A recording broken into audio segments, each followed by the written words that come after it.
Welcome to the latest episode of Big and Robot Presents Entertaining Guest. This week we are proud to introduce you to our latest guest, Mr. Matt Moylan. Mr. Moylan, welcome to the show, sir.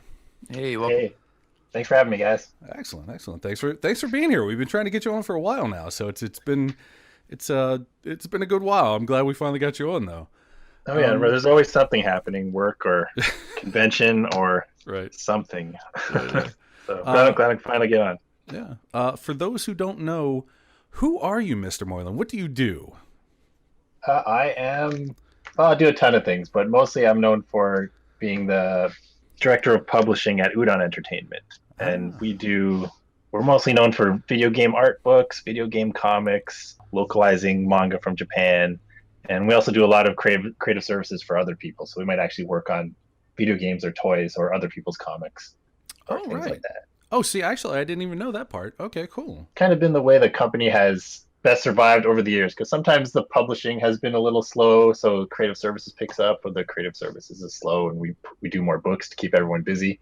Hasn't been like that for some years. We've kind of been busy on both ends for a while now, so that's good.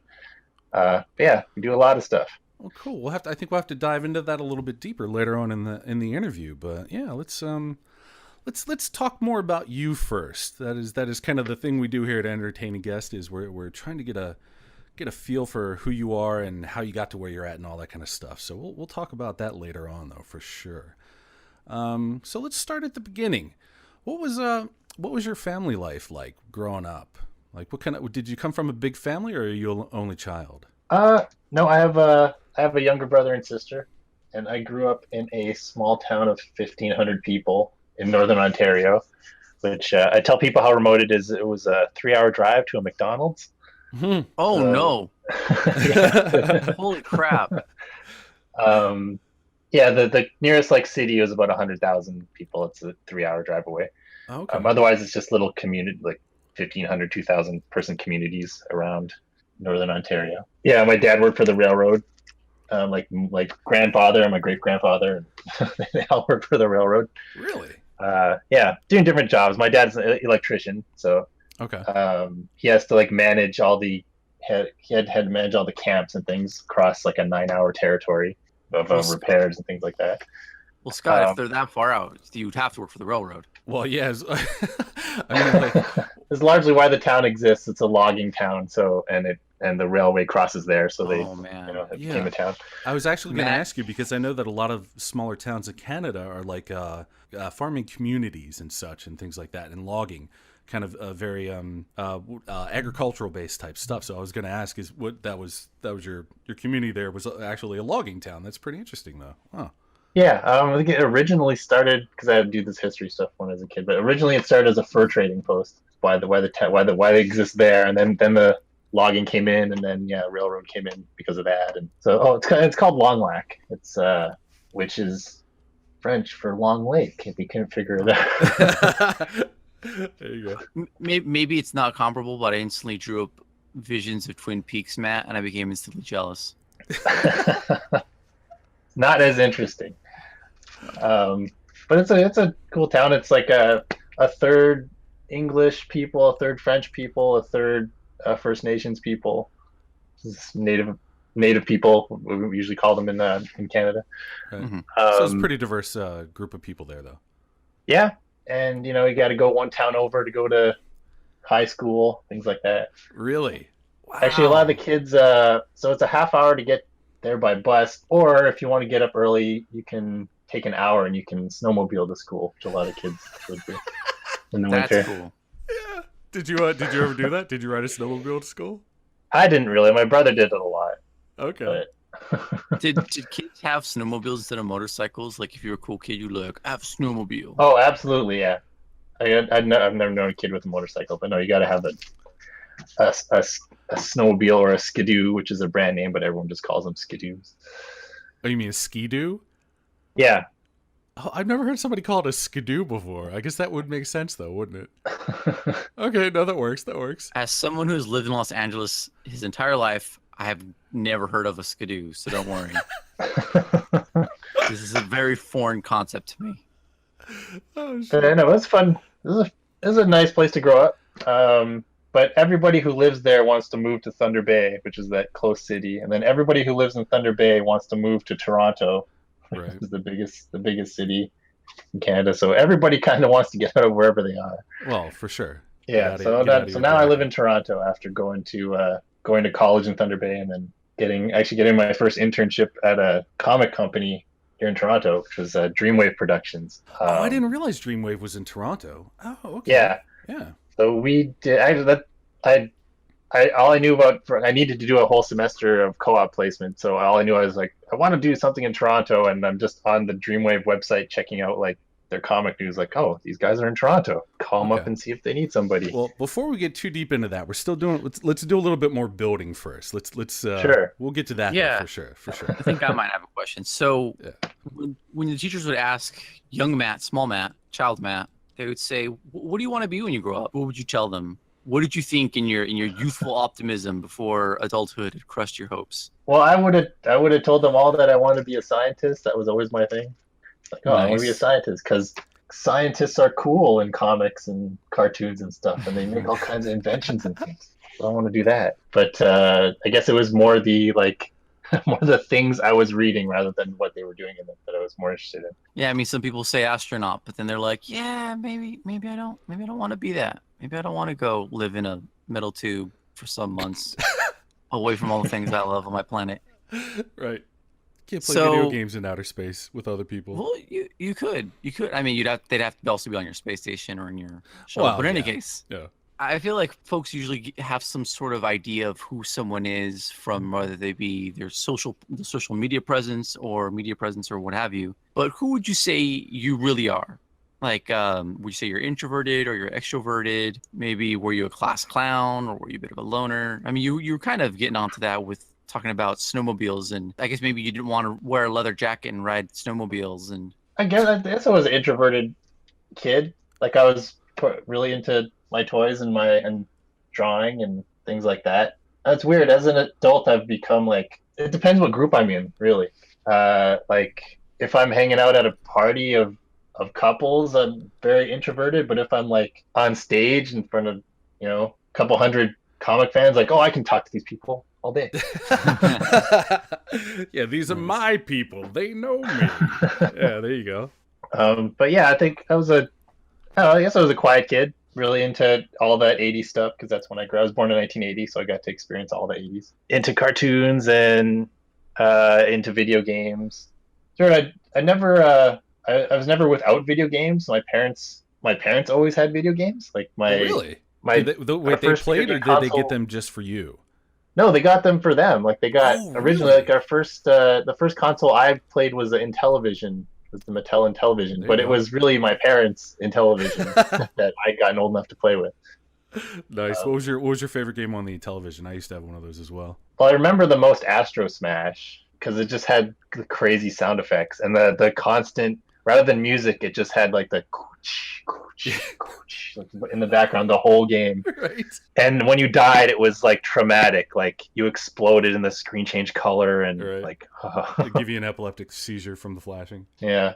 Do you like I So- think my favorite was Pitfall. I think out of all the Intellivision games, I had the most fun on Pitfall because it was the one game I was the most proficient at because I could actually jump across the crocodiles without getting bitten. So I was just like, I thought I was hot shit. Yeah, it's weirdly though, like I'm not super nostalgic about like playing it like I am like say like NES games or something. Like yeah, I'm weirdly not very nostalgic about playing those games. Even though they're the first games I played. Like I'd love to play. I'll play Mario Brothers 1 now. That's super fun, but I'm not super interested in playing those old Intellivision games. All right. Well, I'm kind of the same. It's like they're neat and they have a special place. It's like, oh, these are my first kind of gaming experiences as far as video games were like. But I think there's something to be said for the fact that Nintendo became a brand and Mario became a brand thing. It became this entity that you could kind of, I don't want to say you could relate to, but you could like, oh, this is a thing. It's not just nameless guy jumping across crocodiles. It's there became a Yeah. lore, there became stories to it. So I think that's pretty powerful as far as that goes. Yeah, I super remember getting our NES for Christmas one year, and we were having Christmas at my grandmother's that year, who didn't have a color television. She just damn. had a black and white. So for the first like Christmas, me and my brother and sister played Mario Brothers 1 on a black and white TV. Yeah. And then when we got home, like, oh, this is even more amazing. It's in color. Oh man, that's great. How many so your parents were they were pretty big gamers though? I wouldn't say they were big gamers, but they definitely, it was a thing for them. It wasn't like they're buying us these crazy video games that the kids are playing, Right. sort of a thing. But yeah, I remember like it was like I said, it was their television system, and I definitely remember my dad like trying out some NES games here and there. I don't think I really do anything more than like cell phone games. Oh, okay. But were they gamers in any other capacity, or was it just the Intellivision and the Nintendo? Yeah, I think really just that. Just they got the Intellivision to play with each other, and then just my dad stuck around a bit to play some NES. Okay. He's kind of a geeky guy in his own right. He's really into science fiction novels. Oh, okay. So, well, that's kind of what I was working my way towards. Was there any one of the questions we wanted to ask is like, was there anything that precipitated your love for the kind of work that you do now, as far as like comics and things like that? And that kind of fits into it. If like, did your dad kind of not inspire you, but kind of set you down that path a little bit? Yeah, I think so. I mean, I remember he always had a bookshelf of, it's probably only like 100 sci-fi novels, but to me, it's like my dad has a library. He has like an incredible amount of books. Right. And but with all these crazy covers with creatures and spaceships and stuff, and I guess it's kind of, even though I didn't know at the time, it was my first exposure to like getting a collection. And like now, like 100 books, like I look around my office, like that's like child's play. 100 books, bah. I've worked on more books than that. Oh, dang. Yeah, there you go. It's kind of some of the origins of getting into this fantasy world or sci-fi world or things like that. Did well, speaking specifically about comics, did you read a lot of comics growing up, or were you more just a regular book reader? Yeah, definitely. Once I got into, at least by the time I was 10 or so, I was reading some comics. I don't remember the very first for sure thing, but the earliest comics I remember owning are a random issue of, it wasn't Amazing Spider-Man. I think it was Spectacular Spider-Man. I think that's what it was. It was an issue where Spider-Man had the powers of Captain Universe for some reason. Yeah. I don't know the story beforehand. I don't Right. know how he got these powers, Right. but he just had them, and he fought like Rhino and Hydro Man and Shocker all in the same issue, and Doctor Doom was in it and had an evil robot. I didn't know who he was either. Was it a random Doombot, or was it a specific kind of robot? It was, I forget. I think it wasn't a Doombot. It was like a big white robot with claws, and I think it might have been alien, and it fought Spider-Man, and Doctor Doom picked it up at the end to like use for another scheme. But that was like the earliest comic I remember owning. But the earliest series I bought was or that I owned was the Archie Ninja Turtles comics. They're started off based on the cartoon, and then they kind of went off into their own direction. Archie and Ninja Turtles. Oh, wait, yeah. Is this an Archie Ninja Turtles crossover, or are you talking about the East? No, Archie comics? Archie published, so Mirage published the original Turtles comics in the 80s, like the ones that everything is based on. Okay. And then after the TV show came out, Archie got the license to do shows based on the TV show, or sorry, comics based on the TV show. Okay, right. Okay, that's okay. Yeah. Yeah, so they did about 3 or 4 issues that were just adaptations of episodes, and then they went in their whole own direction, which ended up being actually a lot about environmental issues, things like like Captain that. Planet kind of thing. Yeah, it wasn't so heavy-handed, but like they did an episode about, they met some. There was a whole world tour like storyline where they got lost in Dimension X, and they got transported back to Earth, but they didn't end up in New York. They were like in South America, so they had to get home. So they met like a South American tribe and talked about them losing their forests and things like that. Or they traveled back over the ocean and fought some fish poachers or something like that. So it basically was Captain Planet, but like, yeah. But I did a little more low key, I think, Scott. Yeah, but that was the first series I ended up collecting, and then eventually I bought myself a random issue of X-Men, like in the end of the Jim Lee era. Yeah, and that really got me into like, oh, there's like grown-up comics. So I was probably 11 or 12 when that came out. And I started buying a few X-Men comics here and there. And then when X-Men did their Age of Apocalypse crossover, Oh, which was, I'd hardly hardly gotten into the X-Men universe at that point. I know a bit about it, but then they changed everything to an alternate timeline. But I bought every like crossover comic yeah. of that big crossover, and so at that point I was a collector rather than somebody who read some comics. We've talked about this before over Twitter in the past. Oh god, I love Age of Apocalypse. I think frankly, I think it's the best story that Marvel's ever made. I think it is absolutely brilliant. Since then they've spent every effort trying to recreate it. Yeah, even right away they tried to instantly recreate it in Spider-Man with I think it was Maximum Clonage. Yeah, was the big mega crossover, and so basically every event, because Age of Apocalypse was so successful, every event since then has been them trying to just recreate that success. Trying to capture that lightning in a bottle again. Yep. Yeah.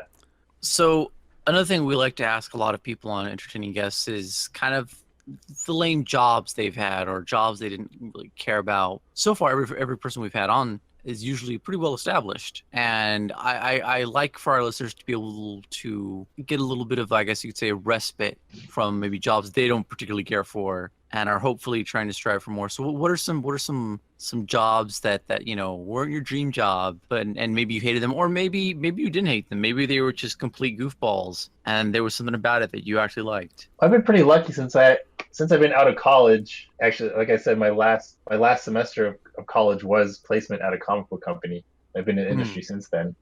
But when I was younger, how about before that though? Like before, when I was a teenager, I did a few things. I had a job being basically the internet person at the library, teaching senior citizens how to use the internet. And this is like in the mid-90s. Oh, so you were that helpful young man on the VHS tapes that were teaching older people how to use the internet. Yeah. Oh, that's so nice. So it was a job that the government had created for teenagers and in small communities. So there'd be like one of me, like in every little town, like a person like me, like a kid like me. I just remember doing things like teaching senior citizens like how to read, how to go check the news, or I specifically remember showing someone how to, or what was the latest information on the Royals. Like, how do we find out about the Royals? Like, okay, we go here to this news website. Wait, did you send them to, what was it at the time? I guess it would have been like Alta Vista or Netscape. Yeah, there's Alta Vista, Netscape. Netscape was the browser. Web crawler. Yeah, Ask Jeeves was one of them back then, I think too. Yeah. Yeah, people actually still used Yahoo. Oh God, Yahoo. Oh jeez, I forgot Yahoo actually used to be a search engine kind of thing. Oh, yeah. Fuck yeah. God, that was ages ago. Wow. So I mean, I did that. It was it was just boring because a lot of the time I would just, if there wasn't someone to help, I'd just be there, and they just say, "Well, just help improve the website. Think of ways to improve our library website." Okay. Would you go find a corner to sneak off into and just be drawing? Oh, sometimes for sure. That's what I'd be trying to do. I'd be ducking the librarian and be like, I'm gonna draw. I mean, I'm totally working on designs for the website. I did that, and I did a couple years later. I guess it was I think it was a summer job when I was just before I went to college.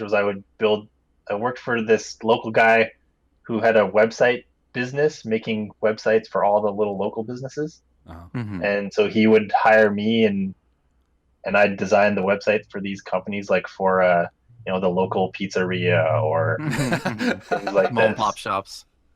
And Israel, we didn't really have I didn't have like a wage. He'd just be like, I'd design a website, and my boss would come and just say, "Oh, that's great. How about here's $150?" Okay. or after a couple weeks, like, "Oh, you've done 3 websites. Here's like $300. That sounds good." Okay, cool. I bet at the time that seemed like you're just like, God, I'm fleecing this nerd.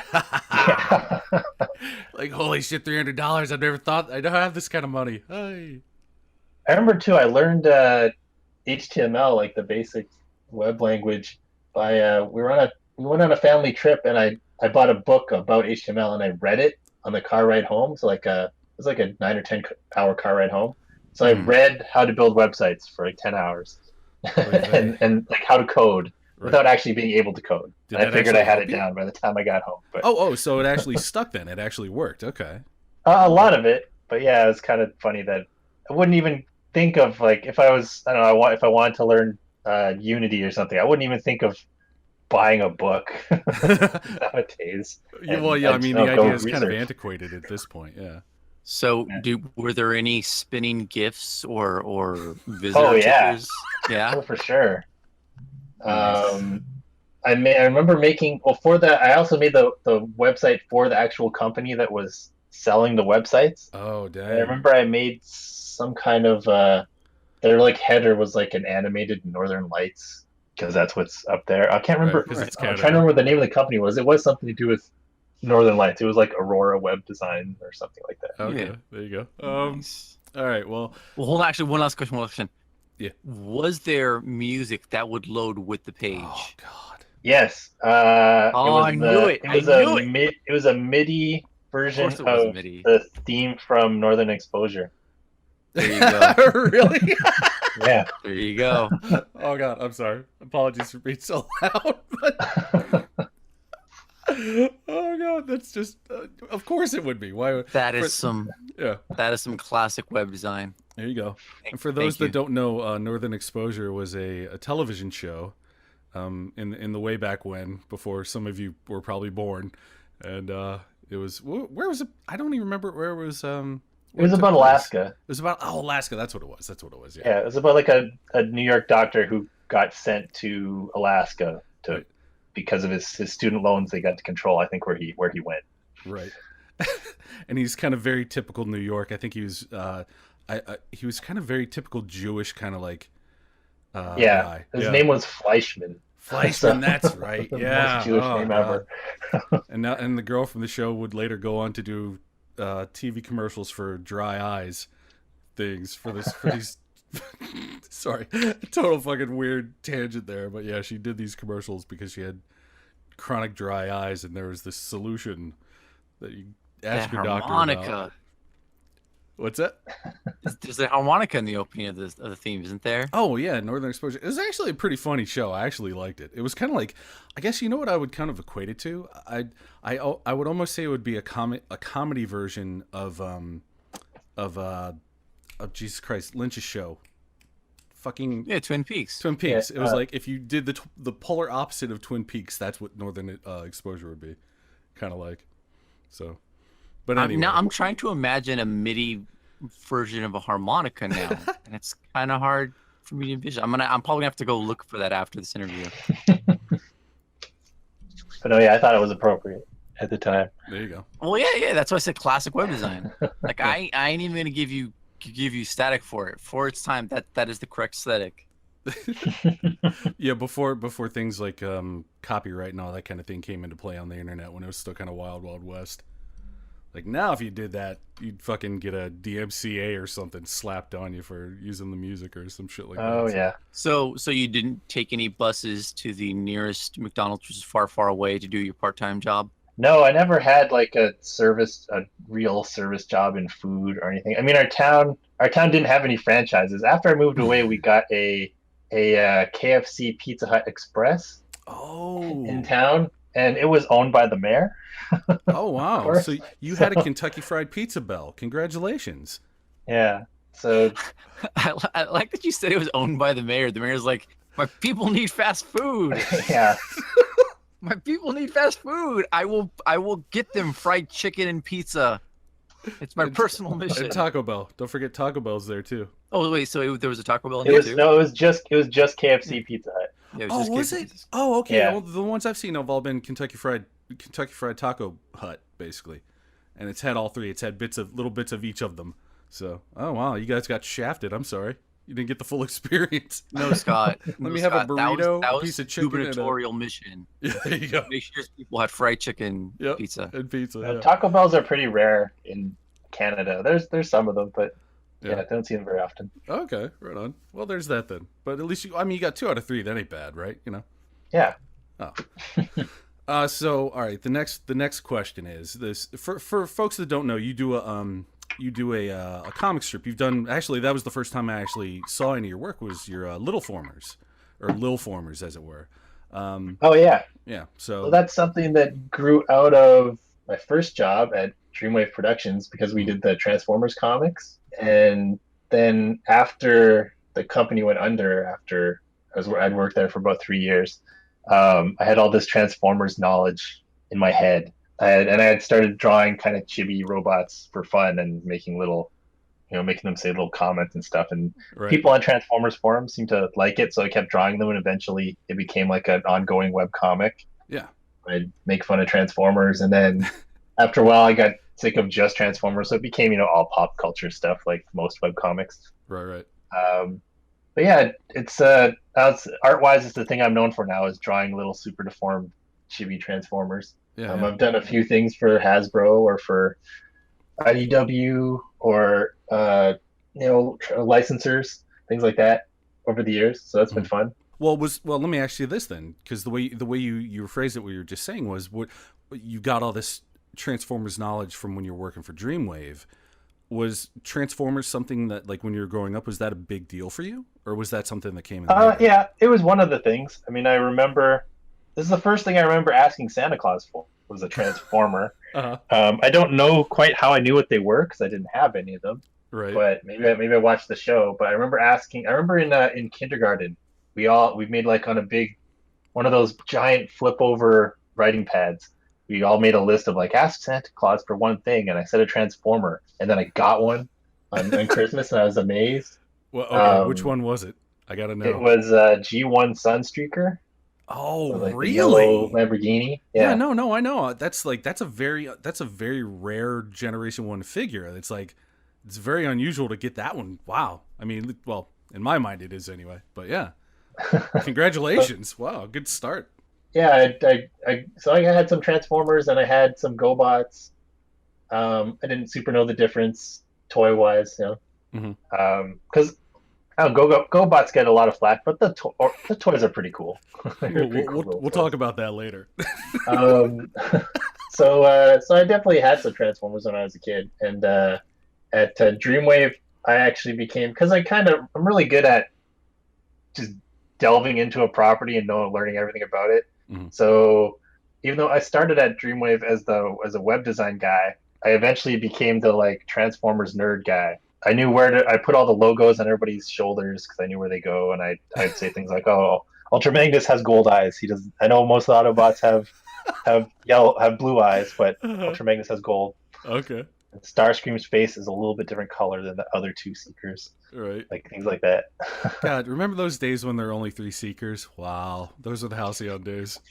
Yeah. Now there's an armada. Yeah. So did you sit around like perusing the Marvel, the Transformers universe, like the books, the set of 4 books that broke down all the characters? Were you constantly looking at those, like with their bios and everything? We kind of stuck to visually. We stuck to the toys. Is when at Dreamwave.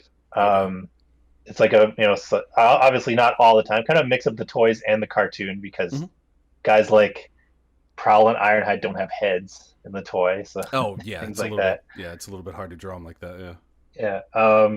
But it's finding things like that. Actually, there's one instance where I went away for a week, and someone didn't catch something that I would have caught, and they pulped a whole run of one of the Transformers issues. Really? Yeah. Wow. So there was a point where the Red Cross sued. I don't want to say sued, but they took legal action against Hasbro for putting red crosses on their toys, on any of their like medical Transformers. Right. And because the Red Cross has to be able to control their symbol, so people know that this is a real Red Cross, whatever, especially in like a war zone or something like that. But anyway, so Hasbro like comply, like, yeah, we won't use red crosses anymore. It's just a big mistake. But so that went back to old characters like Ratchet, who is an ambulance and has red crosses on his shoulders, or some of the Protectobots. Yeah, so we changed it instead. It just became like a white cross on a red background. It's easy enough. But there's an issue where I was away for a week and nobody caught that. So I come home, I come back, and open up the like advanced copy and like this is wrong. Like, oh And shit. this is gonna get us in trouble. So we asked Hasbro, like, can we get away with this? Is this okay? We already printed it. We know we're supposed to ask your approval first, but we printed it anyway. And they said, Right. no, you can't print that. You can't sell this. Sorry, you're gonna have to reprint it. Okay, so now the next logical question here, as a collector, as somebody who likes, fancy things, did you save any of those? Squirrel any of those away? I don't have any. Well, I don't have any of my like early G1 toys. The only G1 Oh, toy not the I toys, still have. the comic, the one that you Oh, had the you guys comic? had to scrap. Yeah, did you save any of those? Oh, no, I don't. It was actually it wasn't even finished. It was a unbound early sample. Oh, so it they hadn't just gone to final print then. Oh, They were printed, but they were not stapled together. Oh, okay, They gotcha. stapled and cut. Um, Because that could so be a hell of a collector's item right there, yeah, yeah. I guess I wasn't thinking that far ahead. I have a couple things that are weird like that though that didn't see print. Like I have we did Dreamwave did a Drew Streusen art book. Oh, really?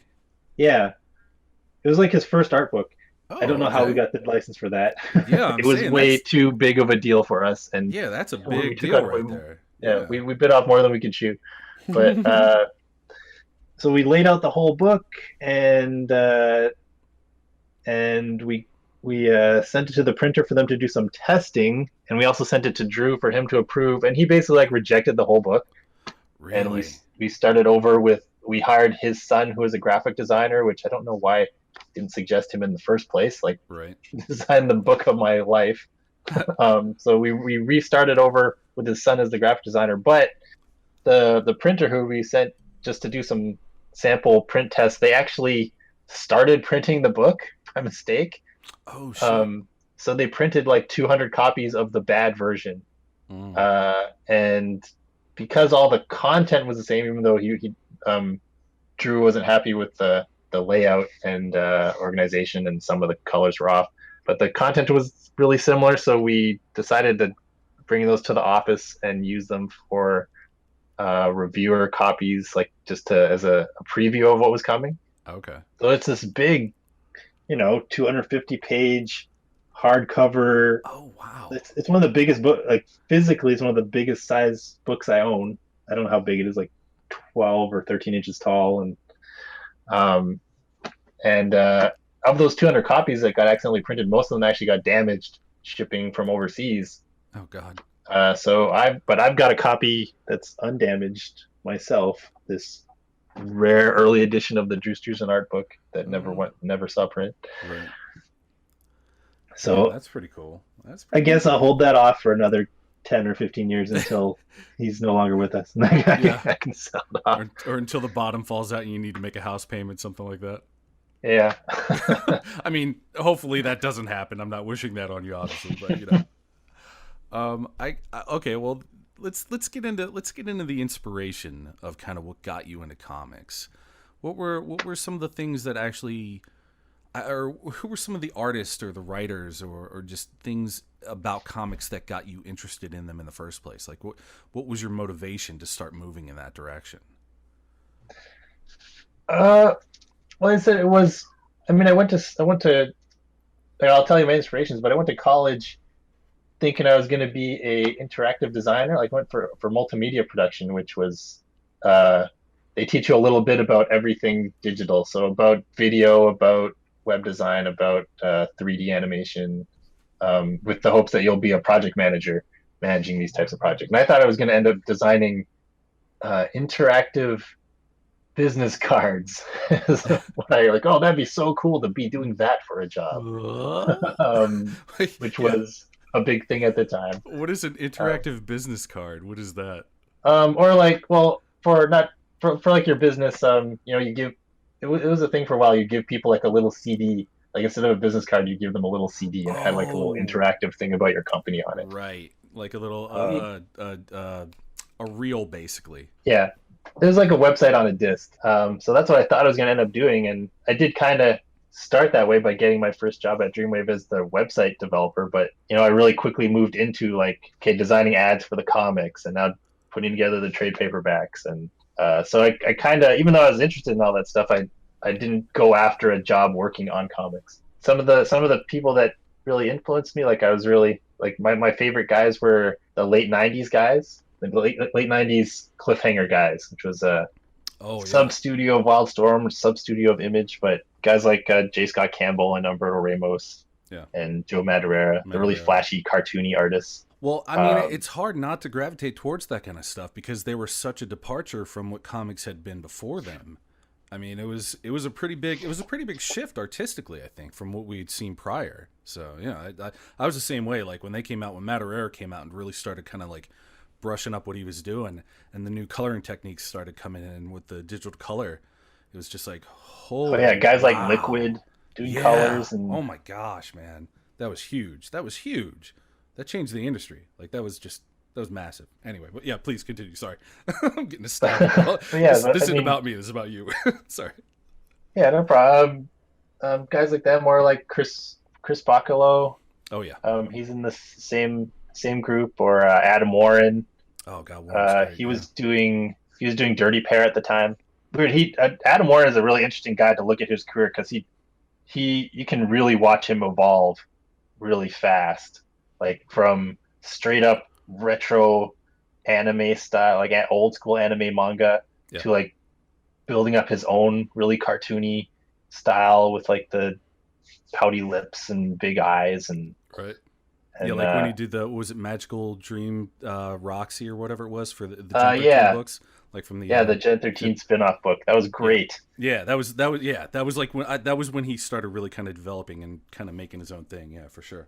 Yeah, so all these really flashy guys. Carlos Pacheco was my favorite artist. Oh, he was so good on Fantastic Four when he did that run. Yeah, he's a little more traditional. Yeah. In terms of his proportions and layouts and things, but just such great rendering. Yeah.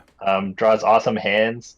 Now, I don't know how much of that in the end was him and how much was his inker, Jesus Marino, because once they parted ways and Jesus started becoming an artist on his own, I kind of lost interest in Pacheco's work. And like a lot of artists these days, I can't even really recognize his stuff.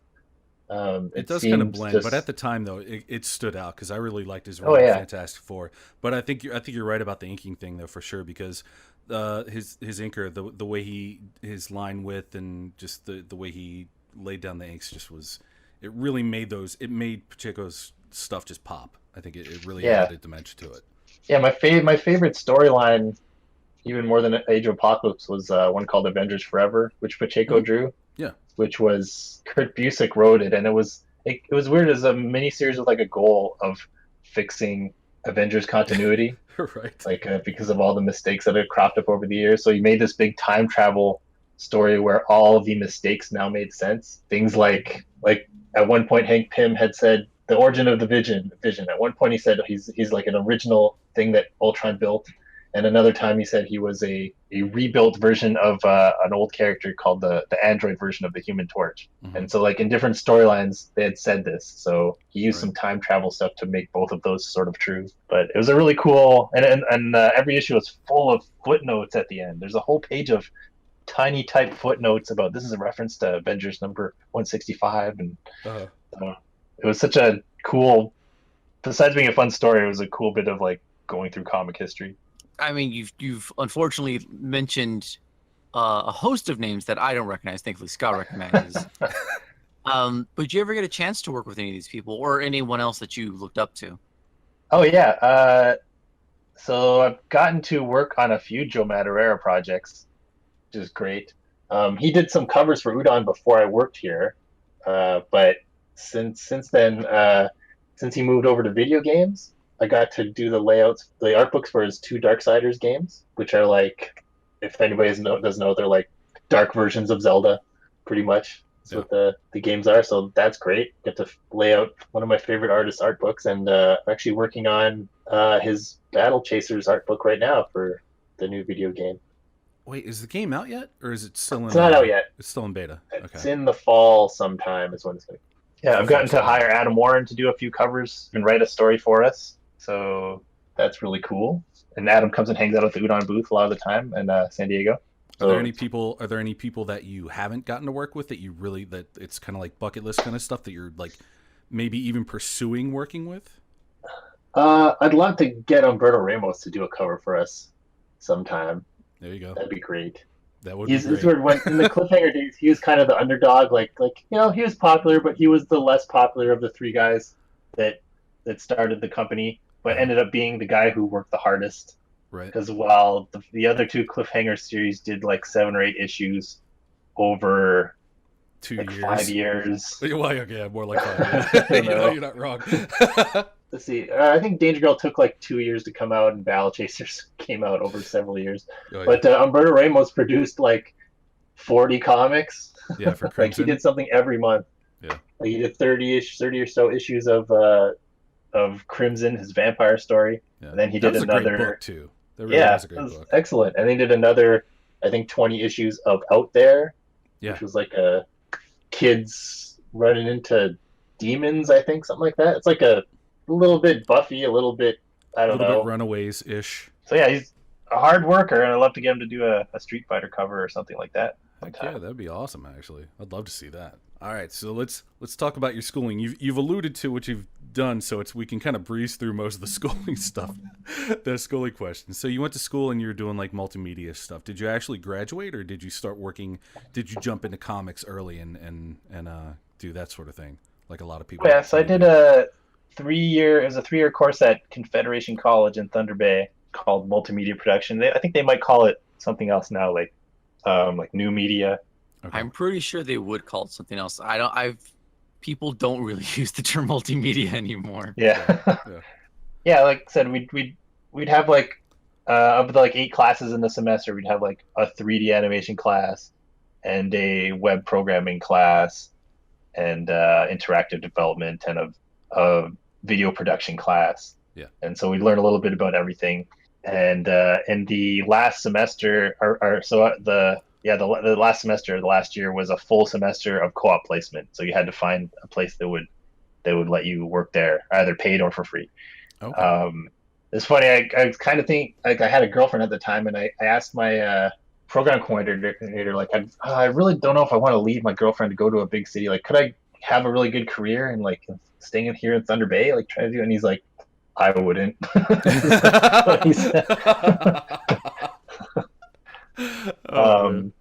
This is a guy who lives there and works there in Thunder Bay. It's like, right. No, you'd be passing up an opportunity if you just don't want to be away from your girlfriend for 4 months. Right. No, that's some good advice, though. That really is some good advice. I wish I would have given myself that same advice back then, actually, because I had a chance to potentially work at Toy Fair, Wizards toy magazine spinoff, and I fucked it up because of a girlfriend. Oh man. A better magazine than Wizard. Actually, it was. It was a great magazine. Yeah. Oh man! Like I said, I was just browsing the Dreamwave website for news, right? And found they're in Toronto because I knew. So I don't know why I had this in my head, but I knew that most of the people that worked there were Asian, right? So I just figured they were based in Vancouver because that's closer to Asia, and Asian people living in Canada. They must live in Vancouver. Well, you know what? That's the funny thing, though. Not a lot of people know this, but there's a high population of Asian folks in Canada. This is something I wasn't aware of, but it is. It's a thing. I was like, really? Yeah, north of Toronto, there's a suburb called Markham, which is it's an Asian suburb. It's huge. I think a lot of that comes from back when our current prime minister, when his dad was prime minister, Trudeau. I don't know the exact details, but he did some sort of he did an official statement or arrangement where he said anybody who lives in Hong Kong in 15, 20 years, China's gonna own you again. When they did the changeover. They're an English colony, so anybody who wants to come to Canada, just come. If you're worried about anything, just come. Really? So it was really easy. I never knew that. Wow. Yeah, so it was. I don't know. It was exactly that easy, but he basically made it easy for people from Hong Kong to come to Canada. He gave them a way out, basically. In the end, I don't think it was a big change. I know there's problems there, but I don't think it was it didn't become mainland China all of a sudden. Yeah. This is just a real quick thing. With you, how important was, I know a lot of people get into comics, do it very kind of like grassrootsy. It's like they just draw. How important was college to you in getting you where you were? Was it something that you found was that the proper route for you to go? Because I know a lot of times I'll tell people my best advice is to get an internship, try and actually work and learn on the job kind of thing. So how important was college for you to get to where you are right now? Well, it got me my first internship, like I said, and everything led from that. But I'm not sure if they would have hired me if I was just some person just said I just want an internship. I mean, although Right. I do remember at the time we did have also high school interns. Okay. So they did it as part of one of their courses. And this is at Dreamwave, right? Yeah, Dreamwave. Okay. So we did have we usually had one or two high school interns who would help out the artists. They'd be erasing pencils. So Okay. Doing you'd cleanup work, after you do the inking, you go and erase the pencils just so they don't scan in like any stray pencil lines and things. So, or and then they do that for a bit, and then they draw in the bullpen, and the artist might give them some advice. But for myself, it's not going to college. Didn't really learn a lot of working knowledge that's specifically useful. Some things about graphic design and things that I could have learned on my own, but it was more about a stepping stone to the real world. Okay. Like whether you pass or fail is they're not if you show up, you can show up to class or you can't. If you don't show up to class, then you don't pass. And it's not like in high school where if you don't show up to class, your teachers are on you and your parents are on you, and just so it's a bit of more of the real world, working with different people that you haven't gone to high school and elementary school with for years and years, working with new people who have different ideas. Mostly basically having the skills learning the skills to learn.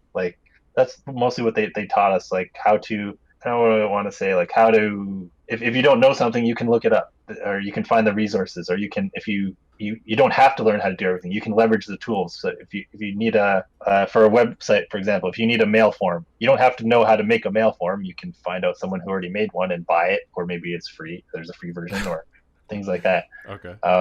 So yeah, leveraging the tools was one of the big things they always taught us. Find someone who's done it, or find someone to do it for you. But so for me, it was not a lot of specific knowledge, but just experience of working with people and learning how to learn and learning how to find information. Okay. So how long did you end up working at Dreamwave for? I worked there for 3 years, which is as long as the company lasted after I started working there. Okay. So you're saying that you were the reason that they failed? No, I'm just kidding. I'm kidding. Only 99%. Okay. There's that little bit of wiggle room there. No, I feel yeah. What happened was Dreamwave was a small image studio at first, and then they published anime influenced comics. Right. Influenced in quotation marks, because some of them were direct rip off of things. But, like the Ghost in the Shell book. I forget what it was called right offhand. I still have all those. Dark Minds. I can go through all their comics. Dark Minds was Ghost in the Shell. Oh yeah. Warlands was Record of Lotus War. Right down to some of the characters from Record of Lotus War were in Warlands. Really? Yeah, there's the wizard, the main wizard guy. His design was just used as the wizard in Borderlands. Neon Cyber was Akira. Oh yeah, I forgot about Neon. Oh yeah, for sure. Read a book called Shidima, which was Ninja Scroll. It's basically anything that at the time that you might see as a DVD in a store that actually made it over to North America was a Dreamwave comic. So anyway, they ended up getting the license for Transformers just before, they were negotiating it while I was asking if I could be an intern, which was kind of a cool coincidence. Right. So once I started working there, they were in January of 2002. They were just finishing up the first issue, so that was pretty cool. And it was super successful. Oh my god, it was the first issue of Transformers was the #1 book on the Diamond Top 300 books, and it stayed that way for all 6 issues of the first miniseries. Well, there hadn't even been a top 4 publishers book in the top 10 for like 7 years before that. Right. It was like an X-Files comic made it in the top 10. So this upstart publisher was number 1 for 6 months. Except the one issue that wasn't number 1 was beaten by a second Transformer series by Dreamwave. And they were great looking books too. The covers were fantastic. The coloring was great. Everything about those books looked fantastic. Yeah, it was. I was so especially stoked. for the time. It was a big step up versus a lot of things. I think not sure. everybody liked it because at the beginning they weren't as geeky as the diehard Transformers fans would have wanted. Like, not all the characters really had the right voice, things like that. But that that changed as things went on and they found out what the fans wanted more. Right. But Dreamwave was the high ups kind of got a bit full of themselves after that success and figured, well, if we do this one book and it sells 100,000 copies, if we do 10 books, we'll sell 1 million comics. Oh God! And everything will be as successful. Yeah, exactly. Who cares? So planning for that, let's move to a new office where the rent is 10 times as much. Oh. And we'll custom design it, and so of course everything, Transformers sales slowly evened out to about half of what they were, and then about a quarter of what they were. Yeah. And there's other reasons for that. I think people didn't like the later stories as much as well, but some of that's going to happen anyway. And then anything else they launched besides Transformers was just not a hit. We tried we did a Ninja Turtle show comic based on the show at the time. We did Duel Masters, which was like supposed to be a Pokemon competitor, which never really took off. And the worst was like anything original that Dreamwave published. They were not happy with the sales, and they didn't have any foresight, but they would cancel books like, it's a 6-issue miniseries. Oh, it's not selling. Let's cancel it after issue 4. Like, well, now you don't have a trade paperback that you can make or anything. Right. Yeah. Well, you just pissed off your fan base because they've only got half of their meal, basically. Yeah. And they lose trust in you about anything new that you want to try. Like, they're just never going to finish it, so why am I going to try? Right. No, I remember that. I remember that kind of stuff. Check it out. So, the company got behind on its rent and its royalty payments to Hasbro, and filed for bankruptcy after about 3 years. Yeah, I remember the Transformers books were a big deal at the time because I just remember looking at the covers. I was like, holy crap, these look awesome. These look so neat. And like, I bought a lot of comics just for covers because I'm an art whore basically. So when I saw a lot of that stuff, I was like, oh, this speaks to me. I love this. So those are some good times. Those are some good times for sure to be a Transformers fan. Yeah, it was pretty great. Especially doing we also did the encyclopedias. We did a new Transformers universe. I think we called it More Than Meets the Eye. That was a massive undertaking. Yeah. We just did G1 and like the original G1 characters, and it was, I think, 8 64-page issues. There's so many little Transformers. Right. Yeah, no doubt. Well, by that time there were, for sure. The universe had been growing for quite a while at that point, yeah. But it was super fun. But after the company went under, I figured, these guys, they learned their lesson. They really screwed up. Uh-huh. I'll work for them again at their new company. Because I was young. Like, they messed up. I guess that happens with your first company. You just don't do it right. So I worked for them. Right? I didn't really know all the details at the time, but they had, before Dream went under, started a new company called Dream Engine and transferred some assets to that and things like that. There was some shenanigans going on, some hokey pokey. Yeah, they as someone who wasn't owed money from them after Dreamwave went under, they asked me to work for them because I was a in-house employee. As the Canadian labor laws is, the company director is actually personally liable for employee wages. So even though it was the company going under, they would still be, held accountable if they hadn't paid their employees. Gotcha. So the in-house people actually got paid. So I worked for them again at this new company that started out just doing creative services and for other comic companies and some toys and things like that. And after a year of them being behind on payments, and I just no, sorry, I quit. I held the company laptop hostage until they paid me off what I was owed, had all the files on it. And, wow, really? Yeah, well, I just said I basically said, this is what I'm owed. You can have your your laptop back when you give me my check." Right on. The man's got And I bills did. to pay, Scott. I'm saying, Yeah. gotta take care of business. Yeah. Yeah, so I ended up getting paid in the end. Although I did once the company, once they paid me off, I'm like, okay, I'm all set. I told the two owners the things they told about each other behind their backs, and the company shut down after that. Oh dang. There was the Canadian owner who was one of the Dreamwave guys, and the Los Angeles owner, and the LA owner was kind of trying to move everybody over to LA to like work directly for them and inch the other guy out. Right. Yeah. There you go. So that was really weird and awkward. But anyway, Wait, what?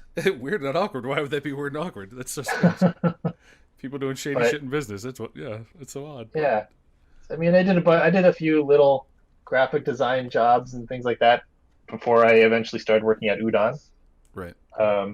Funny, actually, Udon is a company that grew out of Dreamwave. Like all the original guys were Dreamwave guys who quit because they were before I even worked there. Before I even worked at Dreamwave, they quit because they were fed up with either late payments or other problems with the guys. And slowly, a lot of Dreamwave people would quit Dreamwave, and then they'd ask Udon, like, "Can I have any work? I hear you guys are a lot better than Dreamwave." So slowly, most of the Dreamwave people end up working for Udon. Okay. I started at Udon as copy editor. My boss would write press releases that were a little bit Englishy, and so I would rewrite them. Actually, his wife kind of got annoyed at me at the first holiday party for Udon that I was at, where we all because there's new people at the company, we all introduce ourselves, what we're doing. And someone says, "Oh, I'm drawing this," and I said, "Oh, hi, I'm Matt. I fix Eric's English." That's my job. But everybody else thought it was funny, but She did not. Well, at the start of the show, you mentioned what your current title is. Would you mind sharing that again and then kind of explain what that means?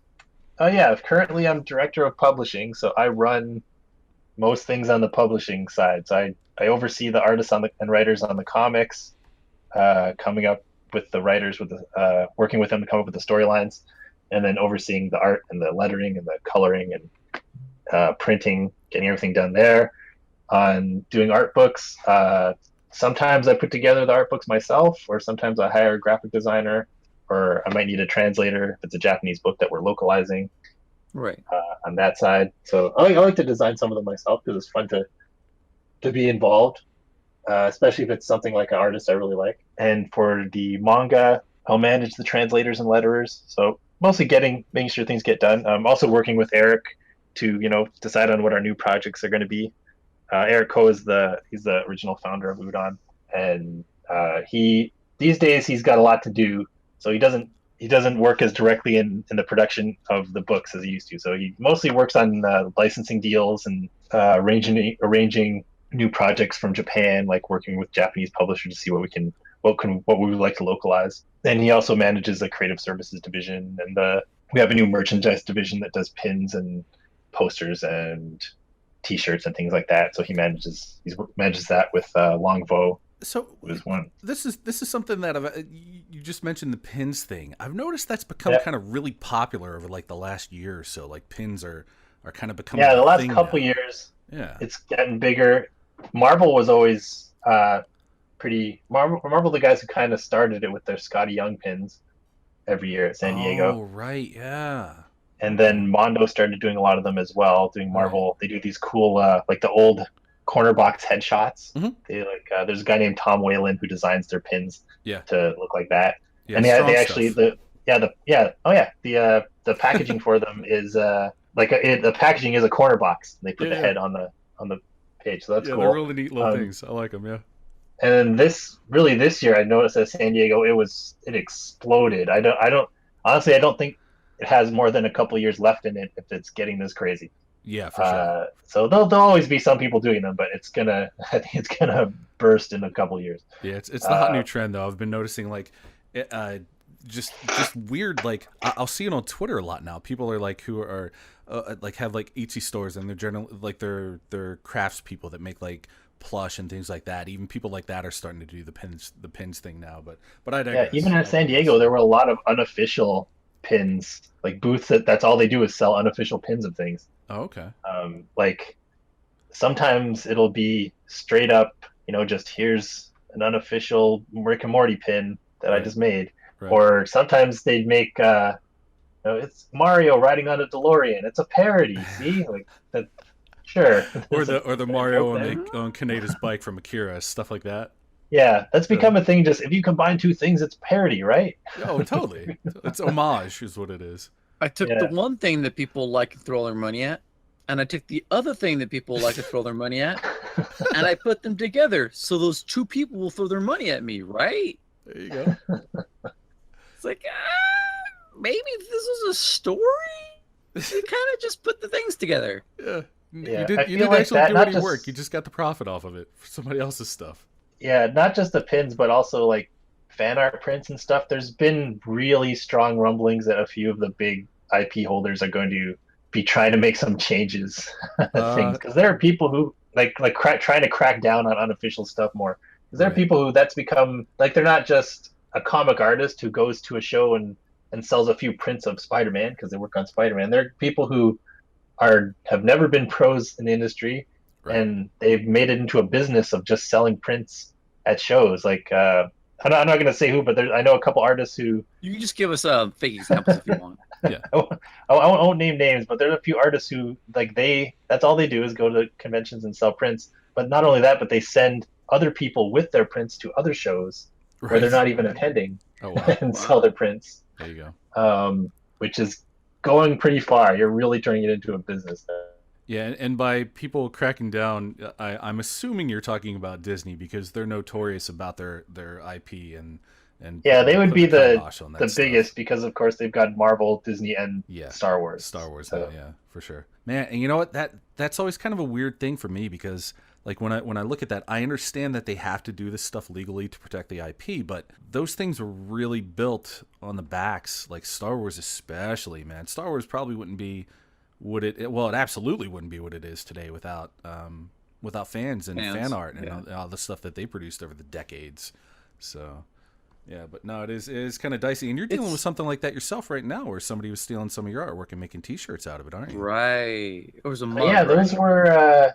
I think they were just fan commissions I'd done for people. One of them was even a sketch. It wasn't even like a digital piece of artwork, where somebody had taken a few pieces of my art and thrown them on one of those, just merchandise sites for cups and T-shirts and things, and just thrown the artwork on there and was selling it. So I contacted the company, and they shut it down after about a day, actually. Oh, they did. Oh, you got a resolution to it. That's great. Yeah, that's great. So that's good. I mean, they have most of these websites now have those standard forms. A lot of them don't make a effort themselves to weed out stuff very much, but if you contact them, they'll take it down. Oh, that's good. That's really good. Okay. So how long have you been at Udon for? How long have you been working there? I've been at Udon for I think it's 11 years now. Oh, really? Wow. Yeah. So you like it there, do you? Yeah. It's great. It's great to have just one person above me. Oh, well, yeah, there you go. There's that. Yeah, so we do a lot of really cool stuff, but we are a small, tight company, and that's how we've been able to do a lot of things. There's not a lot of complicated arguments or approvals internally where we got to get everybody to have a say on this thing. Like we can do things quick. Like even a few of the Japanese publishers are amazed. Like they wanted to have we're publishing this book called Infinity Force in the fall, which is a crossover of a bunch of Japanese animated superheroes like Gatchaman and Tekkaman and Casshern and things like that. Yeah. Nice. So they're all properties from Tatsunoko Productions, the guys who make like Speed Racer. Right. So we licensed the book, I think, in something like March or April, and there was a convention, Anime Expo, in the beginning of July that they wanted to know if we could have the book at the show premiere. So that's like 3 months away. And yeah, that's fucking we managed crazy. to get it done because we're just a small little company, and we can decide, let's focus on this, and we'll get some copies ready and printed. And whereas a bigger company might be like, no, we have to it takes like 6 to 8 months to get a product published Right. and to go through Yeah. our whole system. So we can make some fast on the fly moves like that if we really want to. Oh, that's Not great. too many cooks in the kitchen. Yeah. Yeah. You keep it lean and you streamline everything. No, that's great. That's actually pretty awesome. Because, like you said, there's like when you're dealing with a larger publisher, like say like a Marvel or somebody like that, you're gonna have to deal with legal. You have to clear this. You got to do that. You got to do there's like a million fucking things that everybody's got to get their finger into the pie. So that's gotta actually be pretty awesome though, working in that kind of atmosphere where it's like where things can develop very quickly. That's gotta be pretty awesome though, isn't? I mean, like just from a creative standpoint.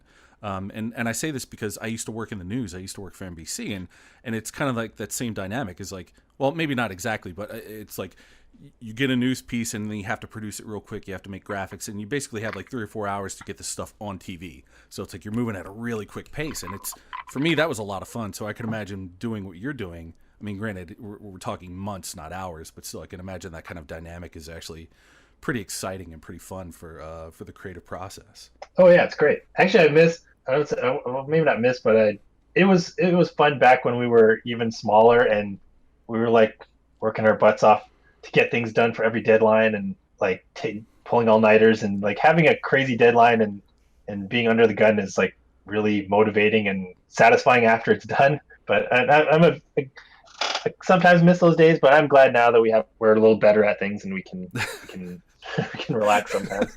Okay, no, that makes sense. That makes sense.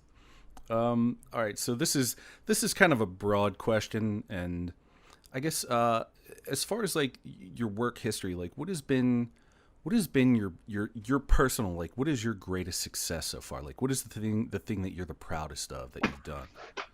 Oh, I mean, for myself, And you can't say your kid. Sorry, there has to be a she's caveat. only 3. I haven't figured out how great she is yet. Okay. She hasn't proven her entire worth yet. Give it a few more years. Okay. Okay. But I'm pretty proud of the Street Fighter Encyclopedia myself. So Mhm. that was my first big writing project where I did all the research of going through all the Japanese source books, video game endings, and talking with some of the actual Street Fighter creators to get like the backgrounds of all the characters Mhm. and write it all up into like a nice character profile book. We've done a few editions now. Actually, working on the 3rd edition now since they've added a whole bunch of characters in Street Fighter V. So that was pretty good. I guess I'd also say there's a webcomic I wrote called Bravo Man. Yeah. Yeah. So this was Bandai Namco asked Udon to reinvent a bunch of their dead video game properties as webcomics. They just wanted to see like, oh, let's see if we can generate some interest.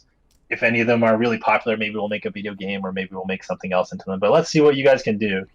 And because I had already had some webcomic experience with Lil Formers, I got asked to work on Bravo Man, which it's kind of like Mega Man. He's actually from the same time. It was a TurboGrafx-16 game, and he's a superhero who can stretch his arms and can turn into a submarine for some reason.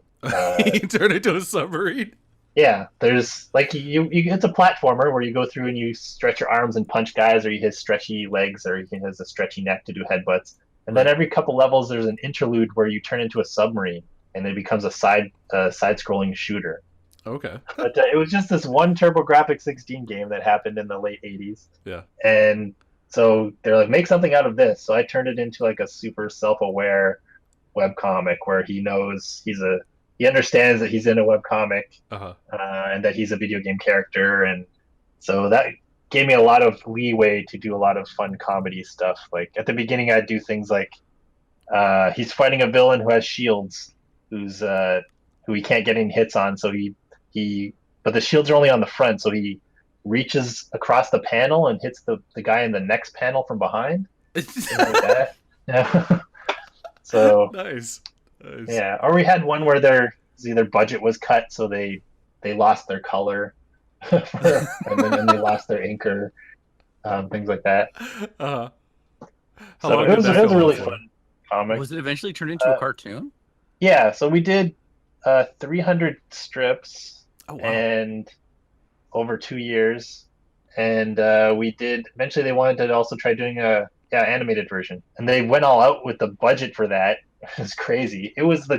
They hired the same guys who animated Teen Titans, and right. well, they were working on Teen Titans Go at the same time. They hired professional voice actors, so Yeah. Rob Paulson was the voice of Bravo Man, Yeah. No shit. who is That's like Bradley fancy. Baker, D. Bradley Baker, Jennifer Hale. Jennifer Hale, and Romy Dames, who was not was well known at the time for her voice acting. She's on like Winx Club now. She's what's her name? Lana Luthor, I think her name is the Lex Luthor's sister on the like DC Superhero Girls show. But yeah, that was really cool being part of the voice acting sessions with those guys. They're always on. Oh, so you actually got to? Oh, you were actually there for the production of the show too. They didn't just like license it out from you and then like dip out and go do it. You No, were I got actually to involved write in it. 10 of the 12 like 5-minute episodes that we made. Nice. Some of them were adapted from the webcomic, and some of them were totally original things. Since we're animated now, we can try something different. And So it I kind got of to wouldn't go make on sense to have someone punch through a panel in a comic. Yeah, so we'd have different jokes. Like there's a joke where was it Brownman gets punched in the stomach and he goes, "Oh, he got me right in the voice actor," and then it cuts away to like the voice acting room, and Rob Paulson is there like keeled over in the voice acting room. And oh gosh, that's great. yeah, so that's nice. We set that up that like they know the voice actors. So by the end, this particular villain's thing was he's a heavy metal cyborg. So he has like a keytar as his weapon, and Oh, God. Nice. there's always this music that plays when he attacks. And Bravman figures out that his strength comes from his music. So he calls up Rob Paulson and says like go to talk to the sound guys and fire all the music people. That'll depower this villain that I'm fighting right now. Oh, that's great. Oh my gosh, that's awesome. Fun stuff like that. Yeah, But yeah, those voice acting sessions are great because those guys are always on.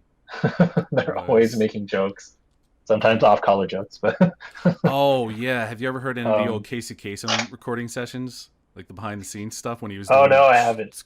I've heard some of the Thundercats ones. Oh yeah, no, the Thundercats ones are great. Yeah, look up the Casey Kasem stuff too. He gets real lewd. He's like doing Shaggy voices, and it's just like, oh boy, it's a thing.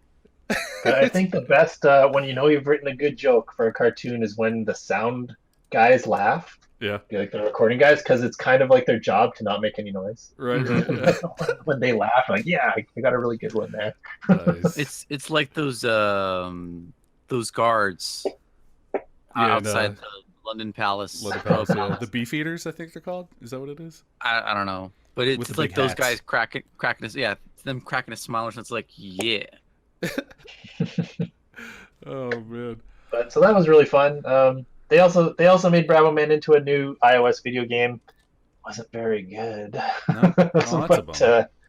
Yeah, unfortunately, that's kind of the end of that project. Like they made it into a video game, and the video game didn't do good. So, Okay. well, I guess our end goal didn't work out. So, first Oh, thing that tried to make money. No, but it nothing was really ventured, fun. nothing gained. That's pretty awesome, though. Yeah, we collected Bravo Man as a book, so I'm really happy to have that book. How different is it working in an entertainment industry than you might have thought it would be? I mean, because you've worked in so many, so it's kind of hard to pick it apart. Oh, it was weird. Well, I'll try to think. I definitely thought it would be companies were like bigger and like more. That sounds bad. Like more organized, more like like there's a lot more flying by the seat of your pants than I would expect at all sizes of companies. Okay. Like even at a video game company, they might still be finishing the game like a month before it comes out, and they have to go press CDs in a week. You know? Right. Matt, I can tell you from my experiences in QA, there was so much flying by the seat of your pants in game design. I mean, in the game industry. So, Yeah. I mean, you probably know now, but it's absurd the levels. Like, how do you guys get paid this much? But you're like, how? Yeah, and now it's only gotten worse now that there's always the possibility of patches and updates. Mm-hmm. We're pretty sure that there are no bugs in this. It's not 95% sure. That's good enough. That's good. I won't name the company, but I did work one time at a place, and they're like, we'll fix it in the patch.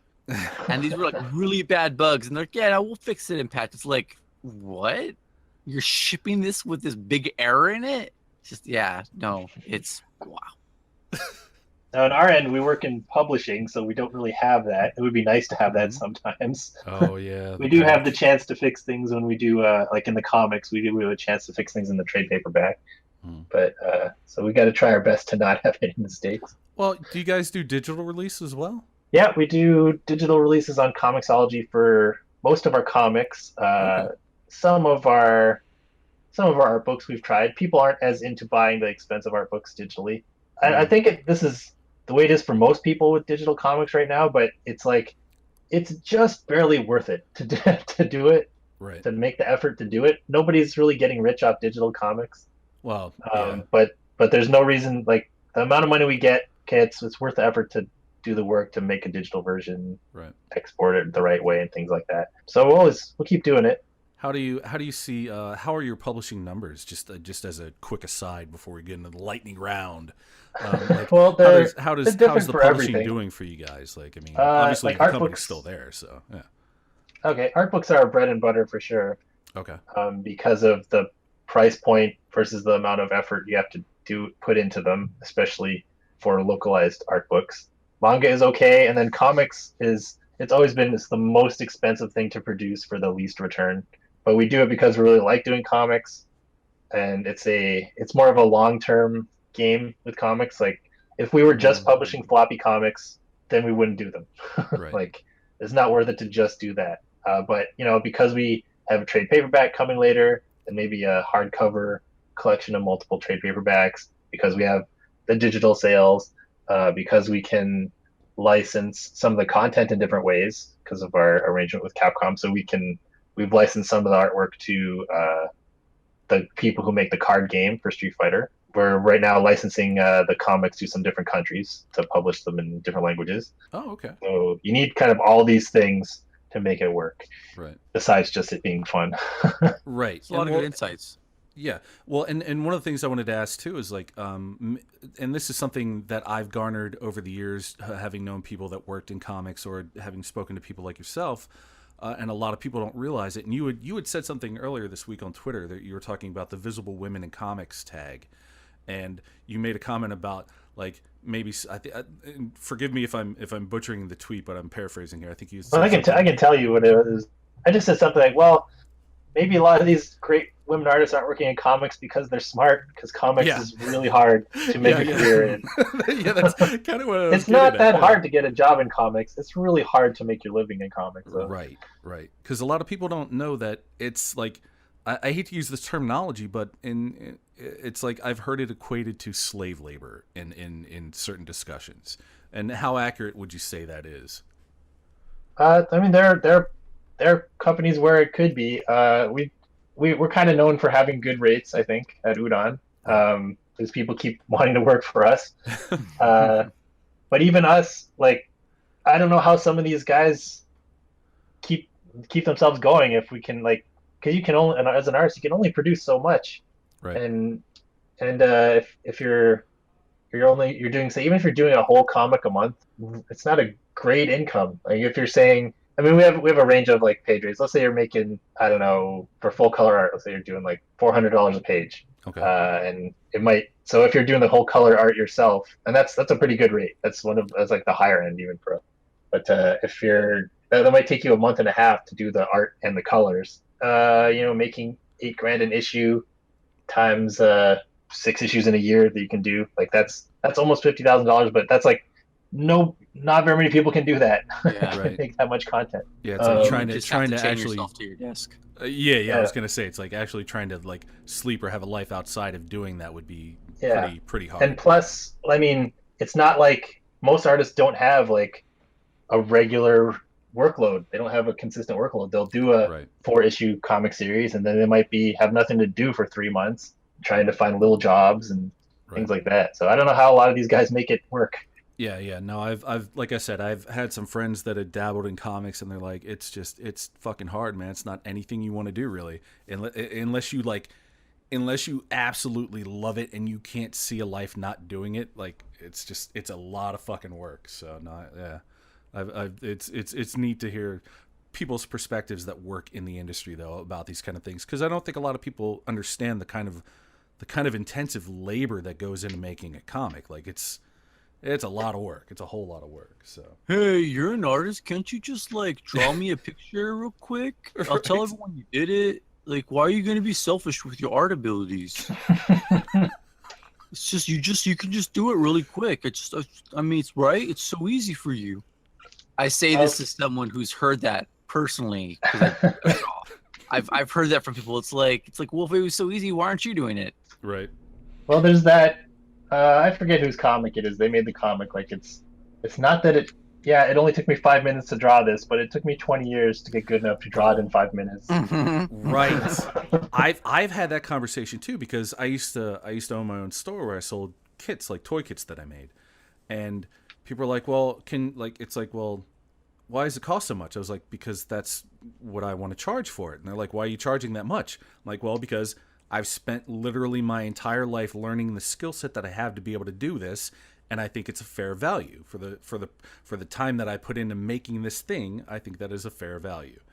And people don't understand that. They're like, it's like you said, it's like it only took 5 minutes, but it took your whole life to get to that point, and folks don't really get that. And I think that like it's funny, you see that meme pop up on Twitter quite often where an artist will post something like that. It's just like, yeah, why can't you just do it for free? Because I've spent a lot of time and effort in learning how to do these things, and you don't go into a McDonald's and just say, hey, just give it to me for free, So, yeah. You're so good at making hamburgers. Just give me one. Yeah, it's good. Yeah. You're really good at lawyering. Can't you just like do this pro bono? Yeah, lawyering. Is that a thing, lawyering? I think it is. Oh man! All right, Matt. So I think it is time for the lightning round. Are you ready for the lightning round? Okay, sure. Here we go. Matt Moylan, it is time for the lightning round. You are the first participant in this particular event, because I don't think we could have done this with anybody else actually until this point. Okay. So lucky you. All right. Question number 1. Favorite Autobot? Well, I was gonna say a Decepticon. I fail my Transformers knowledge. I think Ultra Magnus. Ultra Magnus. All right. Favorite Decepticon? Shockwave. Favorite Headmaster? Yeah. Hardhead. He's the only one he's the only good guy headmaster I had. Okay. Favorite Combiner set? Oh, Devastator. Devastator's really the original, the best. I was gonna say you're going with the groundbreaking one, huh? The one that started it all off, huh? Okay. Yeah. All right. Favorite Seeker? Favorite original Seeker? Skywarp. There you He's go. got a teleporter. There you go. That's my boy. Favorite Pretender? Oh, I don't really know the Pretenders as well. Okay. We can skip that. Octo Punch has the coolest name. Okay. See, I was always a Skullgrin fan myself, but that's just me. Favorite cassette? Rumble, and he's blue. And he's wait, no, that's Frenzy. What are you talking No, about? Rumble's blue. Rumble's not blue. Frenzy He's is red. Frenzy. See, that's the thing. Most people don't know that. But anyway, favorite Dinobot? Slag, because I actually had him. He's the only Nice. Dinobot I had. That's the one I like too. If you could invent a Dinobot, what would it be? I had the urge to say the cheesy one was a Velociraptor. Everybody says that. Yeah. Pachycephalosaurus, because also has a cool name. Okay, and you can actually say that. I'm impressed. Yeah, that's the one with. Do you know which one? That's the guy with the like round head. Like they like bump heads with each other and Jurassic. Oh yeah. He's got the dome on his head. Oh no, basically. it's a little dome. Yeah, okay. Yeah. Like a helmet. He has a helmet in his head. All right. Yeah. Worst overall Transformers character. Worst character? Yeah. Who's the worst character? Like, what do you like? Like, if you had to make a book and somebody said, "Hey, we're gonna have this guy in there," you're like, "Oh, do we have to?" I don't know. In my comic, I always make fun of Sea Spray. I was gonna say Sea Spray. But I like him now because, Right. he's the Aquaman of the Transformers. Very quite literally. So it's like, Quite literally. a water mission. I can go on that one. Yeah. All right, and the final question of the lightning round is: what is your favorite Gobot? Oh, Smallfoot. Smallfoot Wrong. is awesome. That was a trick Wrong. question. The Gobots are all terrible, and you're bad for liking them. Oh. Anyway, Matt Moylan, thank you for engaging in the first ever lightning round. We appreciate it, sir, and thank you very much for being on Entertaining Guests.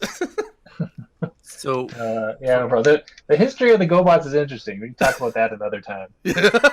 It's complicated. Yeah, it is. It really is, actually. I just want to say as an aside, I didn't know what most of any of what you guys just said meant. But I went and Googled sea spray. That dude looks so goofy. Mark, Google Yes. Cosmo. Google Cosmo now. Oh my. Oh, And he's look, even worse. And you know what? I'm not even gonna mute myself as I type because I want to see what this guy looks Yeah, like. let's get your reaction to Oh Cosmo. wow. Wow. What does he turn into? A trash Flying can? saucer. Flying saucer. Flying saucer. Oh my. He was really weird in that era. Like everybody was realistic, like some kind of realistic vehicle. And he's Yeah. like flying saucer. Yeah, he was a bit of an outlier, that's for sure. Yeah. Oh man. All right. Well, He looks Matt. really goofy. And he sounded like Igor or something. Oh, that's right. He did have a goofy ass voice, didn't he? He was supposed to sound like some I forget which actor, but yeah, he had this like Transylvanian accent. Or Yeah, something. kind of like some weird Bela Lugosi thing going on. Bela or Lugosi. something. That's what it is. Yeah, that's what it was. Yeah. Oh, that was so strange. Oh my gosh. Anyway, though. Oh man. All right. Well, She called rap, Scott. let us call it a wrap, and thank you again, Mr. Moylan, for joining us. Thanks, Matt. Where can people find you on the internet machine if they are so inclined to do so? You can find me on Twitter at Lil Formers, like LILFORMERS, Mhm. or just search my name and it'll probably come up with me. There's an Australian rugby player of the same name, but he just got rid of his Twitter, so Oh, well, there you go. Right so on. that's good for me. Nice. Or lilformers.com or udonentertainment.com is There our you go. company website where we show everything. And on most social media, we're udonent, like udon ENT. Cool. Well, again, sir, thank you for stopping by and sharing your time with us. We really appreciate having you on. And we will bid you a good afternoon. Great, thank you for having me, guys. Thanks for stopping by. If you enjoyed this episode of Entertaining Guests, please like, subscribe, and share links to our show on places like Reddit, Twitter, Facebook, and other social media sites you enjoy. Every week, Big and Robot strives to bring you entertaining and insightful content which can be enjoyed on a variety of platforms, from SoundCloud to iTunes, vid.me to YouTube. There are many different ways to connect with our content. If you enjoy our content and would like to support Big and Robot, consider becoming a patron on patreon.com. You'll find links to our Patreon page in the description below. Have a question, comment, or business inquiry? Check below for links to our social media accounts as well as our email address where you can contact us directly. Thanks again for stopping by, and we'll see you next time.